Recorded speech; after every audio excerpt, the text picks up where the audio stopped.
sentada en la primera fila de la boda de mi hermana, ahogándome con el aroma sofocante de sus rosas blancas importadas, la vi deslizarse hacia el hombre que yo amaba. Sonrió con suficiencia, convencida de que me había robado mi final feliz. No tenía absolutamente ninguna idea de que la devastadora trampa ya había sido activada. Crecer en la casa de los Salazar significaba aprender desde temprano que el oxígeno era un recurso limitado, y mi hermana mayor, Betania, respiraba la mayor parte de él. Si yo traía a casa un 10 en un examen de cálculo, Betania anunciaba dramáticamente que había conseguido el papel de un árbol en el musical de primavera, y mis padres ordenaban de inmediato un pastel para celebrarlo. No era solo la clásica rivalidad entre hermanas, era una dinámica familiar sistémica y profundamente arraigada. Betania era el sol, y yo era simplemente el espacio oscuro y silencioso que existía para hacerla brillar más.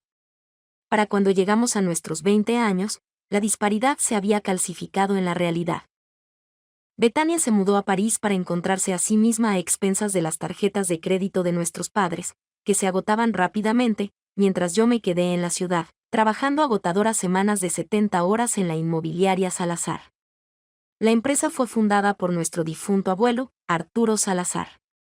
Cuando el abuelo Arturo falleció, hizo algo que conmocionó a toda la familia, particularmente a mi madre. Me dejó las acciones mayoritarias de la compañía enteramente a mí. Su testamento establecía explícitamente que Betania era demasiado frívola para administrar un puesto de limonada, y mucho menos un portafolio inmobiliario multimillonario. Esa herencia fue la primera vez que realmente había vencido a Betania en algo. Naturalmente, ella nunca me lo perdonó. Me volqué por completo en el negocio, convirtiendo un modesto portafolio de propiedades en una empresa sumamente lucrativa. Y fue a través de una importante adquisición corporativa que conocí a Leonardo Sterling. Leonardo era el director ejecutivo de Sterling Holdings, una firma de capital de riesgo conocida por ser implacable en la sala de juntas, pero impecablemente ética en el papel. Era innegablemente atractivo, alto, con unos ojos verdes, agudos y calculadores, y una mandíbula que parecía tallada en mármol. Pero lo que me atrajo de él no fue su riqueza ni su apariencia. Fue su forma de escuchar. Cuando Leonardo te miraba, el resto del mundo se disolvía. Nuestro romance no fue un torbellino. Fue la construcción constante e intensamente apasionada de una sociedad. Nos entendíamos. Ambos éramos adictos al trabajo que valorábamos la lealtad por encima de todo.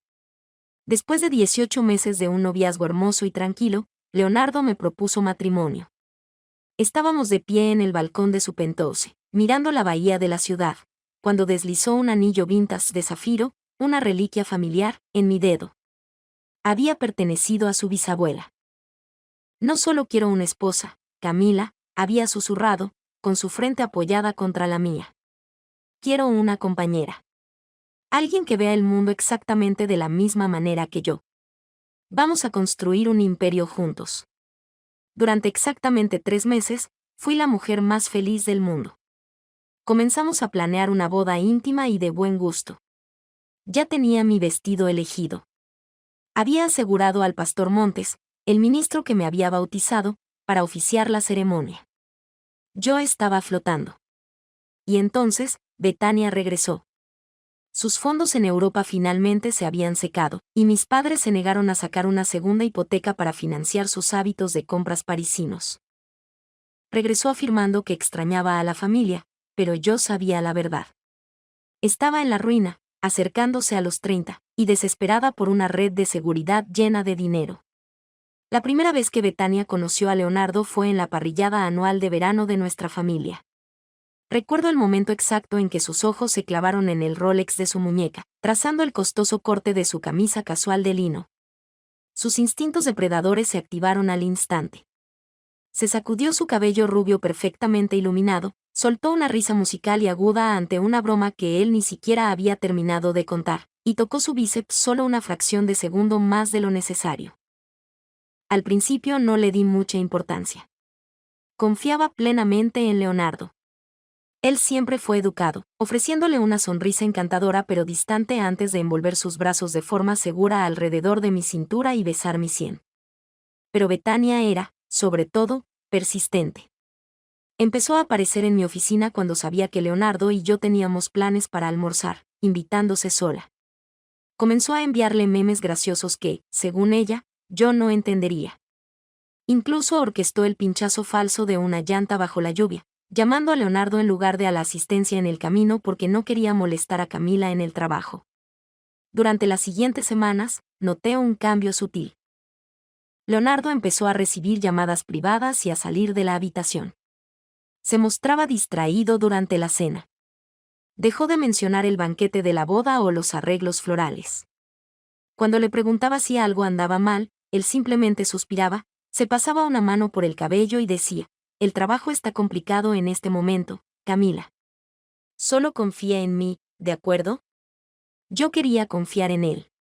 Pero esa sensación fría y punzante en el estómago me decía que los cimientos de mi vida perfecta se estaban agrietando rápidamente.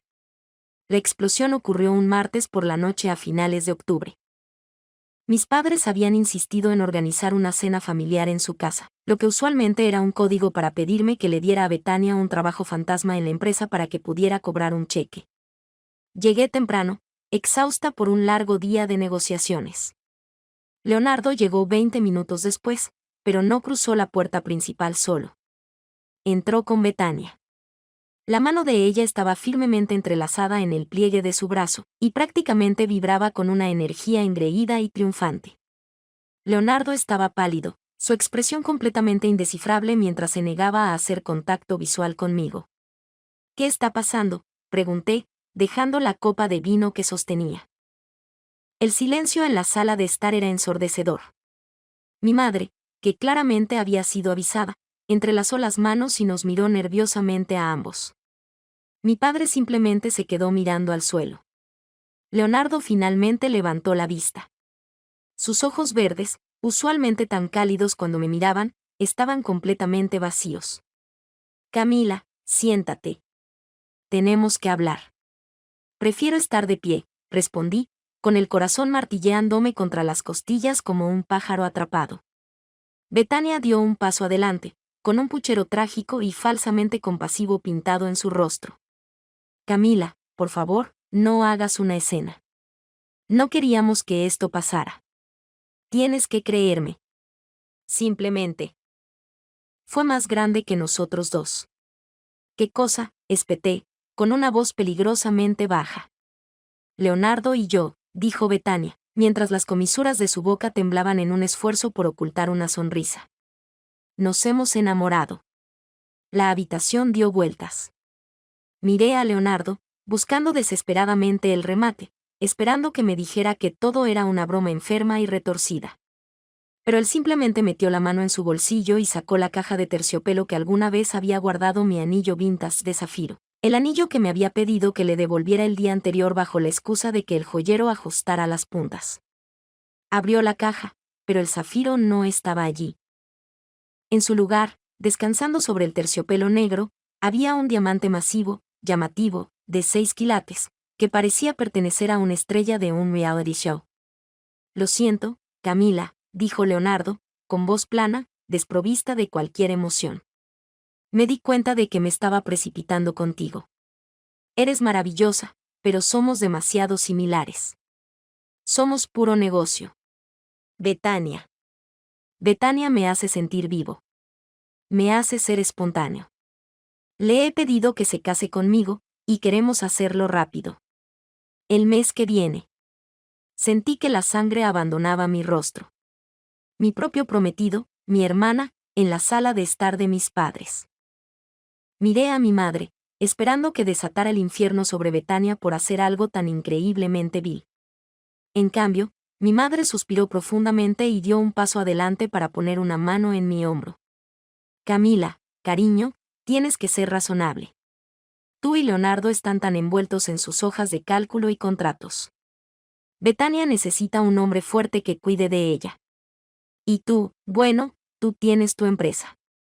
Tienes el dinero del abuelo Arturo. No necesitas un marido de la misma manera que ella. La pura audacia de su declaración me sacó el aire que me quedaba en los pulmones. Realmente estaban defendiendo esto. Estaban validando el robo de mi prometido por parte de Betania porque yo era demasiado independiente.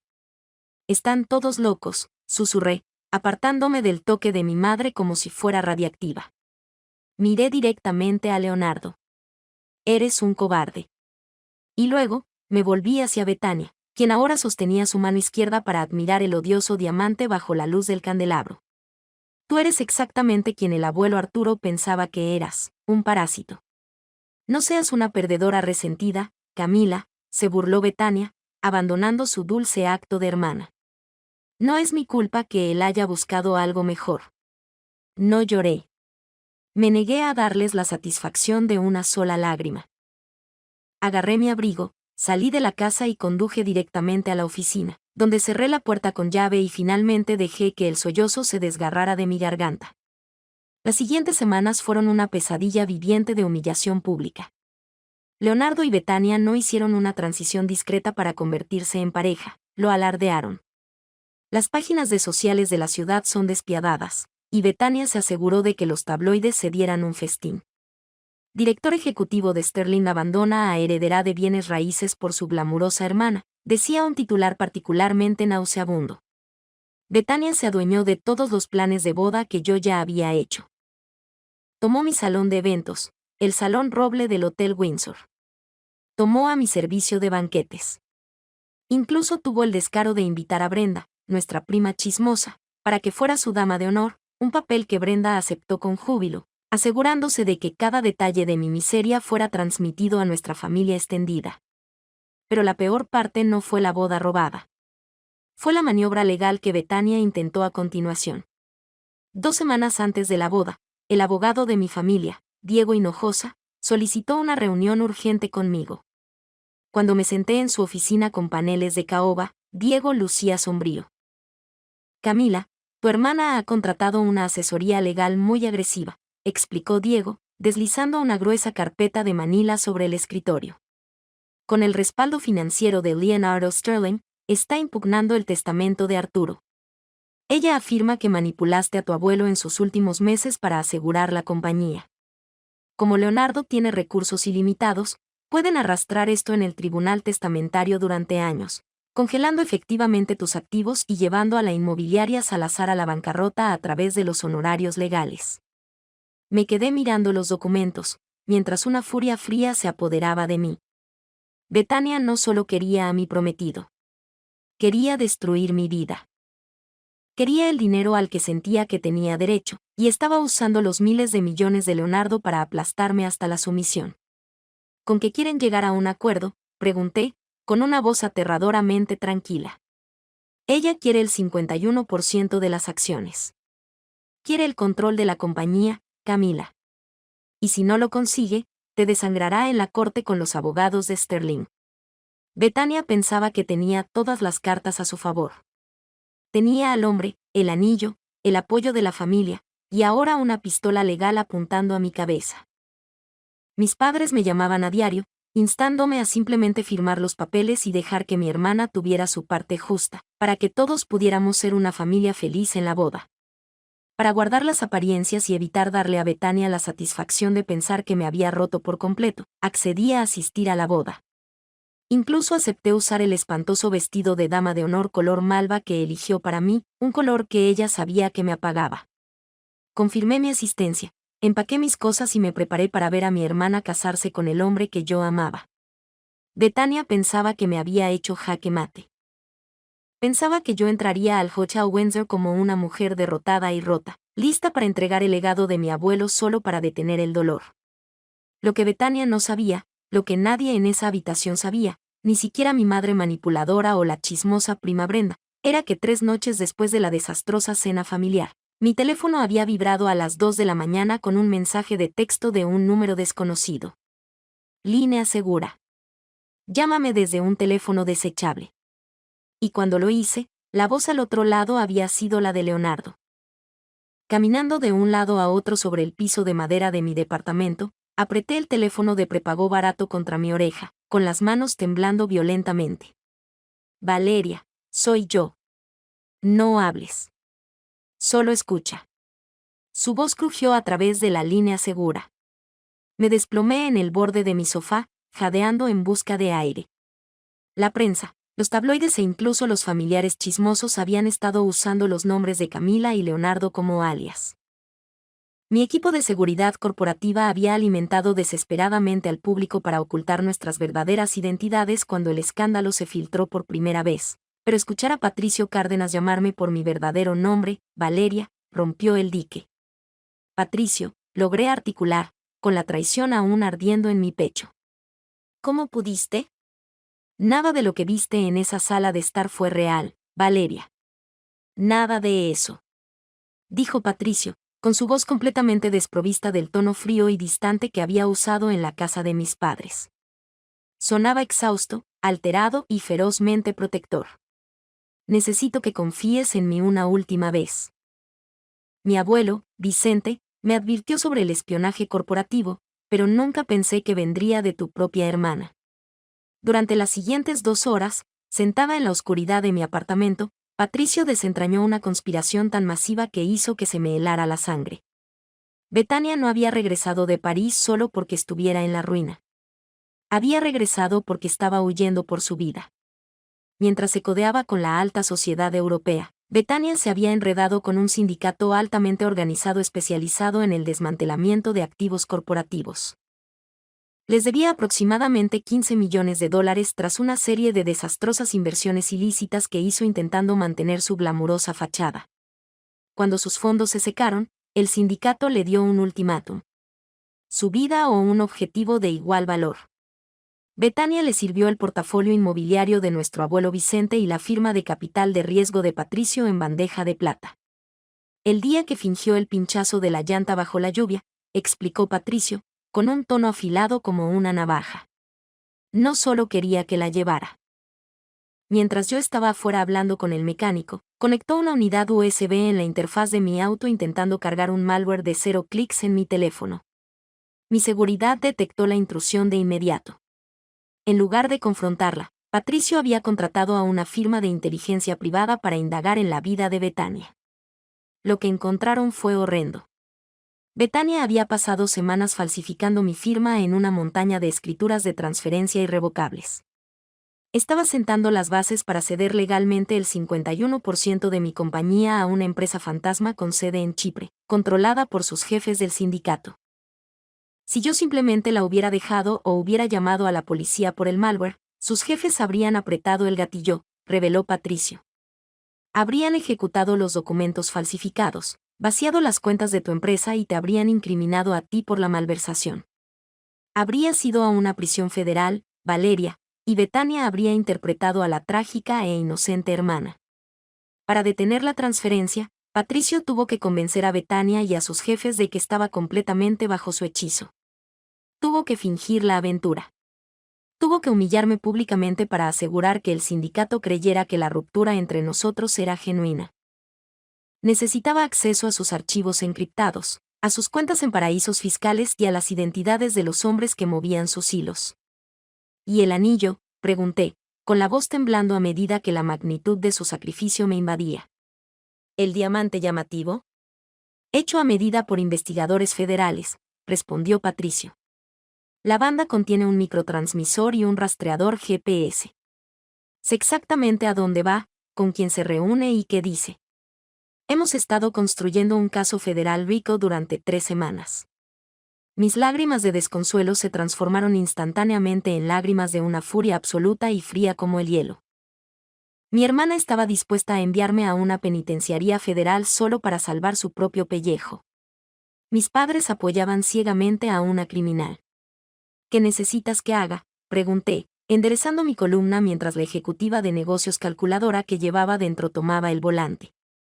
Necesito que te hagas la víctima, dijo Patricio suavemente. Sé que es agonizante. Sé que tu madre lo está empeorando, pero necesitamos mantener a Betania cómoda.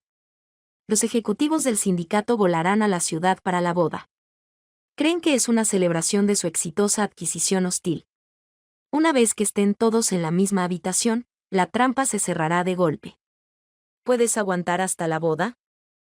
Patricio, susurré al auricular, mientras una sonrisa peligrosa se dibujaba en mi rostro en la oscuridad.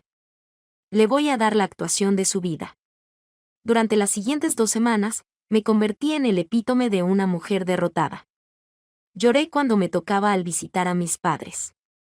Dejé que mi madre me sermoneara sobre lo difícil que era amarme.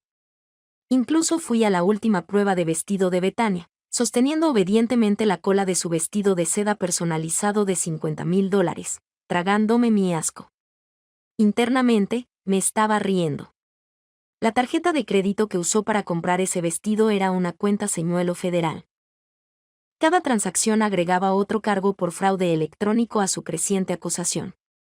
Me reuní con el abogado de mi empresa, Gregorio, quien estaba completamente al tanto de la operación del FBI. Redactamos un conjunto espectacular de documentos falsos para la demanda de Betania, diseñados para verse exactamente como una rendición total de los activos de mi abuelo. Se los entregué al equipo legal de Betania con manos temblorosas y la mirada baja. Betania había sonreído con superioridad, arrebatándome la carpeta de las manos, completamente ignorante de que acababa de admitir como prueba su intención de cometer hurto mayor. El salón de baile del Hotel Windsor era una clase magistral de opulencia excesiva e inmerecida. Miles de orquídeas blancas importadas caían en cascada desde los candelabros de cristal, creando un perfume sofocantemente dulce que enmascaraba la realidad tóxica de la habitación. La lista de invitados era una mezcla extraña de nuestra confundida familia extendida, la élite de la ciudad que estaba allí puramente por el escándalo, y 2 docenas de empresarios europeos impecablemente vestidos, los jefes del sindicato de Betania, sentados en las primeras filas, luciendo increíblemente complacidos consigo mismos. Yo estaba de pie cerca del altar, envuelta en el espantoso y apagado vestido de dama de honor color malva que Betania había seleccionado para asegurarse de que me viera deslucida y miserable. A mi lado estaba la prima Brenda, prácticamente vibrando de alegría mientras susurraba comentarios terribles sobre mi tez pálida. La ignoré, manteniendo los ojos fijos en el suelo, interpretando mi papel a la perfección. La música de la orquesta se elevó. Las pesadas puertas de caoba se abrieron de par en par. Betania lucía triunfante. Flotó por el pasillo, su velo atrapando la luz, exhibiendo ese diamante masivo y rastreado, que provocaba náuseas, para que todos lo vieran. Miró a mis padres, quienes se secaban los ojos con pañuelos, rebosantes de orgullo. Luego me miró a mí, ofreciéndome una sonrisa sutil y despiadada que gritaba: «Gané». Patricio estaba en el altar, luciendo devastadoramente guapo en un impecable smoking negro. Cuando Betania llegó a su lado, extendió las manos para tomarlas de él. Patricio las tomó, pero su postura era rígida. No la miró. Por una fracción de segundo, sus ojos verdes se clavaron en los míos, un asentimiento microscópico, casi imperceptible. Que comience el espectáculo. El reverendo Hidalgo se aclaró la garganta, ajustando su micrófono. Pasó por las mociones poéticas estándar de la ceremonia, hablando de lealtad, honestidad y asociación eterna. La hipocresía que resonaba en las paredes de mármol era casi palpable. Finalmente, Hidalgo llegó al momento crucial. Miró hacia el abarrotado salón de baile. Si alguien aquí presente conoce alguna razón por la que estos dos no deban unirse en sagrado matrimonio, hable ahora o calle para siempre. El silencio cubrió pesadamente la habitación. Betania prácticamente irradiaba luz, girando su rostro hacia Patricio, esperando la validación final de su robo. Patricio soltó lentamente sus manos. Dio un paso deliberado hacia atrás, creando un abismo de espacio entre ellos. «Yo tengo una razón», resonó la voz de Patricio a través del micrófono, haciendo añicos la quietud. Un jadeo colectivo desgarró a la multitud. A mi madre se le cayó el pañuelo. La prima Brenda soltó un chillido agudo y diminuto. La sonrisa triunfante de Betania se congeló, frunciendo el ceño en confusión. «Patricio, ¿qué estás haciendo?» «Es solo una tradición. No se responde de verdad». «Me opongo», continuó Patricio, con su tono volviéndose de hielo absoluto, porque la novia se encuentra actualmente bajo acusación por 14 cargos de fraude electrónico, espionaje corporativo y conspiración para cometer extorsión. El pandemonium estalló. «Esto es una broma», chilló Betania, con su voz resonando estridentemente sobre el murmullo de la multitud. Trató de alcanzarlo, pero Patricio esquivó su agarre ágilmente. «No, Betania», dijo Patricio fríamente, sacando un control remoto de la chaqueta de su smoking. pero tú sí lo eres. Presionó un botón. Las enormes pantallas de proyección detrás del altar, que se suponía debían mostrar un pase de diapositivas romántico de su historia de amor, parpadearon repentinamente cobrando vida. En lugar de fotos de sus citas parisinas, las pantallas mostraban transferencias bancarias en alta definición, números de ruta, transcripciones de audio de las llamadas de Betania con el sindicato y, en el centro, las escrituras de transferencia falsificadas con mi firma desesperadamente copiada. «Cierren las puertas», ordenó Patricio. Al instante, las pesadas puertas de caoba en la parte trasera del salón se cerraron de golpe con un ruido sordo y ensordecedor. La mitad del personal de banquetes, los dos padrinos y el cuarteto de cuerdas entero dejaron caer repentinamente sus instrumentos y bandejas. Metieron las manos debajo de sus chaquetas, sacando placas doradas y armas de fuego. «FBI». «Nadie se mueva», gritó una voz autoritaria desde atrás. «Agentes federales, permanezcan en sus asientos». El caos consumió al Hotel Windsor. Los empresarios europeos en la primera fila se dispersaron, derribando elegantes sillas en un intento desesperado por escapar. Pero fueron tacleados contra el suelo por agentes encubiertos antes de que pudieran llegar a los pasillos. El sonido de las esposas haciendo clic resonó a través del gran salón de baile como el tic-tac de un metrónomo. En el altar, Betania estaba teniendo un colapso catastrófico. Su fachada perfecta se hizo añicos en 1.000.000 de pedazos cuando dos agentes femeninas se le acercaron. «Señora, mantenga las manos donde podamos verlas», ordenó una agente. «Suéltenme». «Yo no hice nada», gritó Betania, sacudiéndose salvajemente. Miró a nuestros padres en la primera fila. «Mamá. Papá. Hagan algo. Está mintiendo. Valeria me tendió una trampa. Valeria hizo esto». Mis padres estaban completamente paralizados. El rostro de mi padre estaba ceniciento, sus manos temblaban mientras miraba la prueba innegable de la criminalidad de su hija dorada brillando en las pantallas de arriba.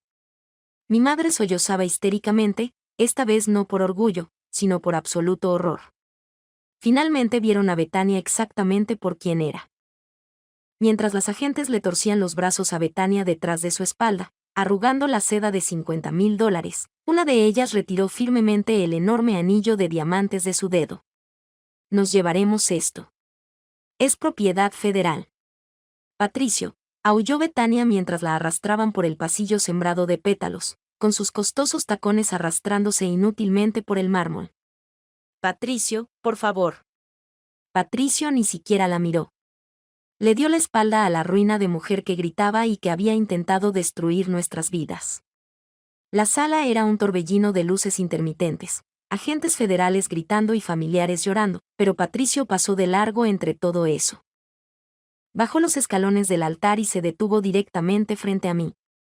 Metió la mano en su bolsillo y sacó una pequeña y familiar caja de terciopelo. La abrió. Descansando perfectamente en su interior estaba mi zafiro vintage, herencia de familia. «Creo que esto te pertenece, Valeria», dijo, con la calidez regresando finalmente a sus impresionantes ojos verdes. Miré el anillo, luego al hombre que había reducido su propia reputación a cenizas solo para protegerme a mí y al legado que yo había construido. No me importó el público asombrado, ni la boca abierta de la prima Brenda, ni el llanto histérico de mi madre en el fondo.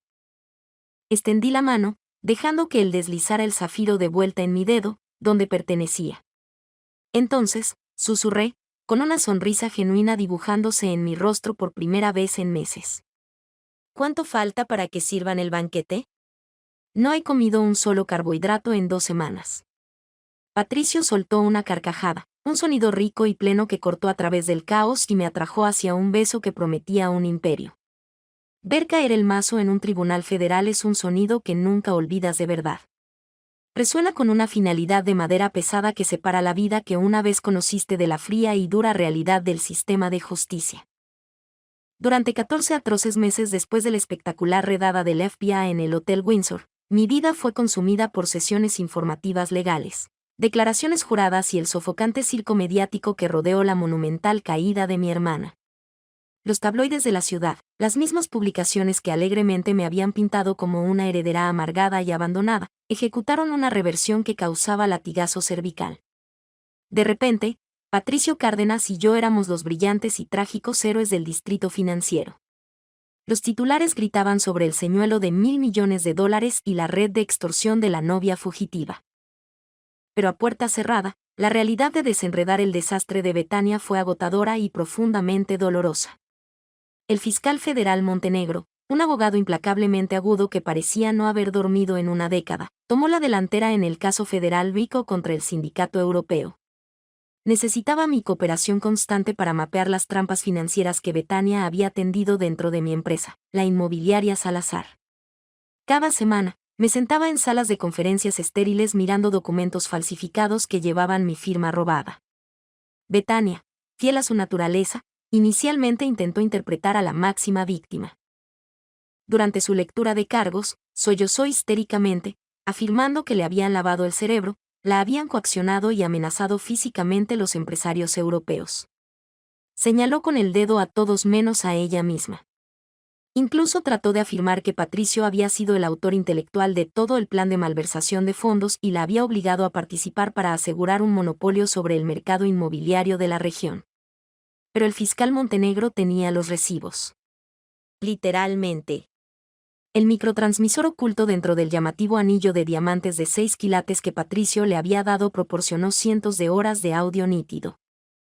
Durante la fase de presentación de pruebas del juicio, tuve la sombría satisfacción de sentarme en la galería mientras la fiscalía reproducía cintas de Betania negociando su parte del legado de mi abuelo Vicente. Solo liquiden primero las propiedades comerciales del centro. Había resonado la voz de Betania a través de los parlantes de la sala del tribunal, sonando escalofriantemente aburrida mientras ordenaba la destrucción del trabajo de mi vida. Valeria no se dará cuenta hasta las auditorías de fin de trimestre. Para entonces, los fondos estarán en Chipre y yo estaré bebiendo champán en Mónaco. Solo asegúrense de que la empresa fantasma sea imposible de rastrear. Escucharla venderme por un estilo de vida de lujo destruyó cualquier remanente microscópico de afecto fraternal que yo pudiera haber albergado. Pero el karma más duro no solo golpeó a Betania. Aniquiló a mis padres. Durante toda mi vida, habían tolerado su comportamiento tóxico, sacándola de apuros en cada problema menor y validando su inmenso narcisismo. Cuando fue acusada, se negaron a creerle al gobierno federal. Mi madre fue a una estación de noticias local, llorando y declarando que todo era un terrible malentendido, una cacería de brujas orquestada por una hermana menor celosa. Impulsados por su devoción ciega hacia su hija adorada, mis padres tomaron la catastrófica decisión de financiar la defensa criminal de Betania.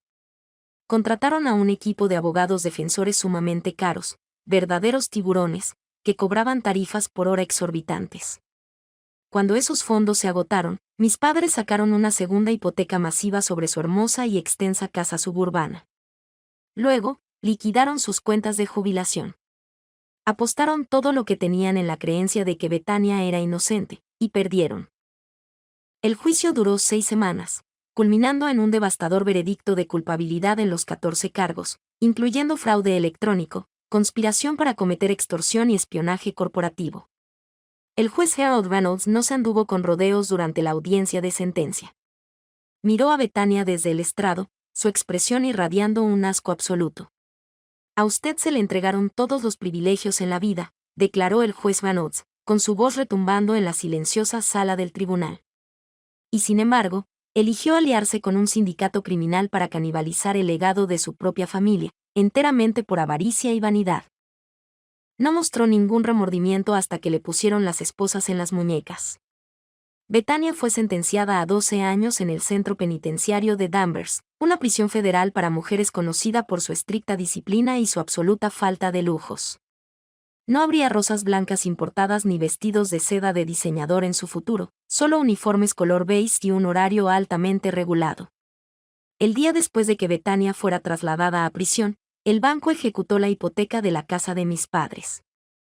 Se habían llevado a la bancarrota por completo defendiendo a una mujer que no habría dudado en dejarlos hundirse con el barco. Despojados de su riqueza, su posición social y su hija favorita, se vieron obligados a mudarse a un apartamento estrecho de 2 habitaciones en un vecindario deteriorado de la ciudad. Mi madre me llamó el día que se mudaron.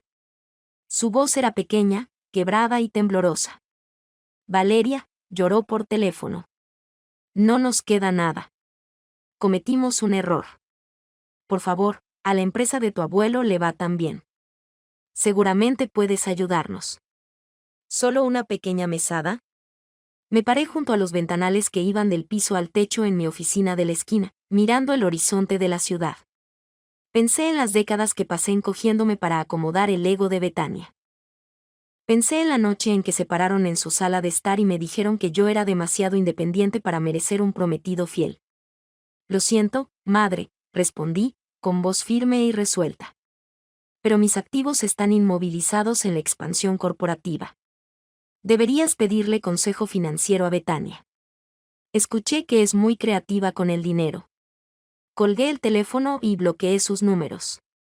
El ciclo tóxico finalmente había sido cortado permanentemente. Sanar de una traición de esa magnitud toma tiempo, pero hacerlo junto a Patricio Cárdenas hizo que el proceso fuera enteramente hermoso. El trauma al que sobrevivimos juntos forjó un vínculo inquebrantable, transformando nuestra relación de una sociedad tranquila y práctica en una devoción ferozmente protectora y profundamente apasionada. Literalmente habíamos ido a la guerra el uno por el otro, y habíamos ganado. Con el sindicato desmantelado y los activos de mi abuelo Vicente completamente asegurados, la inmobiliaria Salazar no solo se recuperó, explotó en valor. Patricio y yo fusionamos oficialmente nuestros portafolios, creando un imperio corporativo imparable que dominaba la región. Éramos un equipo formidable, moviéndonos en total sincronización tanto en la sala de juntas como en nuestra vida privada. 2 años después de la desastrosa y caótica redada en el Hotel Windsor, Patricio y yo finalmente tuvimos nuestra verdadera boda. No hubo arreglos florales masivos y sofocantes. No hubo prensa local, y no hubo absolutamente ningún drama familiar. Alquilamos una finca histórica, impresionante y aislada, en los acantilados de la costa, con vistas a la vasta y salvaje extensión del océano. La lista de invitados se limitó estrictamente a 40 personas, nuestros amigos más cercanos y leales, ejecutivos clave que nos habían apoyado durante la tormenta mediática, y el fiscal Montenegro, quien sorprendentemente se había convertido en un querido amigo a lo largo del agotador juicio. Ni siquiera la prima Brenda estaba invitada. Había intentado enviar una canasta de regalo llena de quesos artesanales pidiendo profundas disculpas, retractándose por completo de su alianza anterior con Betania. Doné el queso a un banco de alimentos local y le devolví la canasta vacía. El clima el día de nuestra boda fue perfecto, fresco, despejado y radiante. Llevé un vestido de novia color marfil, sencillo y elegante, que se sentía como seda líquida contra mi piel, completamente desprovisto de los adornos pesados y odiosos que mi hermana había favorecido. En mis manos, llevaba un modesto ramo de hortensias azules nativas de la zona, y descansando de forma segura en mi dedo anular izquierdo estaba mi zafiro vintage, herencia de familia, brillando resplandeciente bajo el sol costero. De pie al borde del acantilado, con el sonido de las olas rompiendo como la única música que necesitábamos, Patricio tomó mis manos. Sus impresionantes ojos verdes estaban llenos de una emoción tan profunda que me robó el aliento de los pulmones. Ya no quedaban secretos entre nosotros, ni agendas ocultas, ni operaciones encubiertas, solo la verdad total y pura. Valeria, dijo Patricio suavemente, mientras sus pulgares trazaban con delicadeza los nudillos de mis manos. Cuando te conocí, te dije que quería una compañera con quien construir un imperio. No tenía idea de que construir nuestro imperio requeriría reducir el viejo a cenizas, pero lo volvería a hacer 1000 veces solo para estar aquí contigo hoy. Las lágrimas pincharon las comisuras de mis ojos, pero eran lágrimas de alegría absoluta. Arriesgaste todo lo que tenías para salvarme, susurré, con la voz cargada de emoción. Entraste en la oscuridad para que yo no perdiera mi luz. Eres mi protector, mi igual y el amor absoluto de mi vida. Intercambiamos votos sencillos y tradicionales. No hubo teatros llamativos. Cuando el oficiante finalmente nos declaró marido y mujer, Patricio me atrajo hacia sus brazos y me besó con una intensidad lenta y deliberada que me ancló por completo en el momento presente. El aplauso de nuestros 40 invitados fue genuino, cálido y lleno de amor. La recepción fue una cena relajada y alegre bajo un dosel de luces de hadas colgadas entre antiguos robles. Bebimos un vino vintage increíble, comimos mariscos locales frescos y nos reímos hasta que nos dolieron las costillas. A medida que la noche terminaba y las estrellas comenzaban a perforar el cielo nocturno de terciopelo, Patricio y yo nos escabullimos de la fiesta. Caminamos hacia la playa privada, dejando que el agua fría del océano lavara nuestros pies descalzos. Apoyé mi cabeza contra su hombro, mientras él envolvía la chaqueta de su traje alrededor de mis hombros para protegerme del frío costero. Lo logramos, dije suavemente, mirando hacia el horizonte infinito. Lo hicimos, asintió Patricio, depositando un beso en la parte superior de mi cabeza. La compañía está segura, el futuro es nuestro y el pasado está encerrado en una celda federal. Sonreí, sintiendo que una profunda e inquebrantable sensación de paz se instalaba en mi alma. Betania había intentado robarme a mi prometido, secuestrar mi legado y destruir mi libertad. Ella pensaba que era la persona más inteligente de la habitación, jugando una partida de ajedrez mientras yo jugaba a las damas. No tenía absolutamente ninguna idea de que estaba jugando contra un gran maestro. Al final, obtuvo exactamente lo que se merecía. Y yo me quedé con el imperio. Me quedé con la paz. Y lo más importante, me quedé con el hombre que demostró que el amor verdadero no se trata solo de compartir una vida, se trata de estar dispuesto a pelear contra los lobos en la puerta para protegerla. ¿La espectacular caída de mi hermana te dejó sin palabras? A veces, el karma más satisfactorio no solo sucede, sino que se planea meticulosamente. Si te encantó esta historia de máxima traición, espionaje corporativo y dulce venganza, por favor dale al botón de me gusta. Comparte este video con cualquiera que necesite un recordatorio de que la verdad siempre sale a la luz, y no olvides suscribirte para más historias increíbles de la vida real.